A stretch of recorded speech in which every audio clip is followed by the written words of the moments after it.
The narcotics that is inside of the bag. We don't know which bag it is in.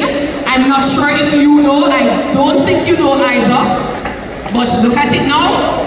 Here we have a very alert dog on stage, Tango. He's sniffing around. He's going to be helping us to locate the narcotics that we have inside the bag. He's been guided by his master, one of his masters at least. And I see Tango is at it. It seems as if Tango is interested in something that is happening right there. He's not moving. Could it be?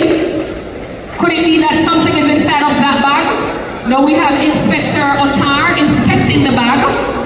Let us see if Tango was actually correct in his searching. Alright? So indeed, we just discovered something.